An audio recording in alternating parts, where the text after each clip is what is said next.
Pour être véritablement une vertu chrétienne, la compassion doit procéder de l'amour, qui consiste à vouloir le bien d'une personne dans la lumière de Dieu et en accord avec ses desseins, et non pas de la crainte, telle que la peur de la souffrance, la peur de perdre quelque chose. Mais de fait, trop souvent, notre attitude face à ceux qui souffrent dans notre entourage est plus conditionnée par la peur que fondée sur l'amour. Une chose est certaine, Dieu aime infiniment plus que nous, tous nos proches, et infiniment mieux.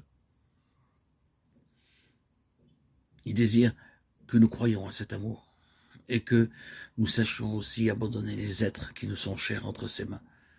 Et cela sera souvent beaucoup plus efficace pour les aider. Nos frères et sœurs qui souffrent ont besoin autour d'eux de personnes paisibles, confiantes et joyeuses, et seront aidés beaucoup plus efficacement par ces dernières que par des personnes préoccupées et anxieuses. Notre fausse compassion ne fait souvent qu'ajouter une tristesse à une autre, un désarroi à un autre. Elle n'est pas source de paix et d'espérance pour ceux qui souffrent.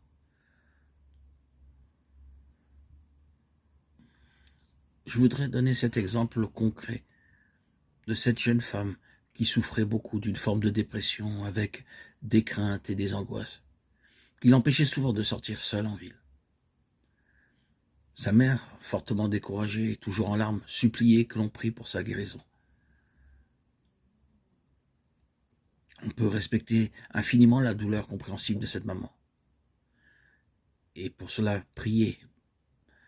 Mais ce que l'on peut voir dans cette jeune fille, lorsqu'on lui parle, est qu'elle vivait sa souffrance dans la paix.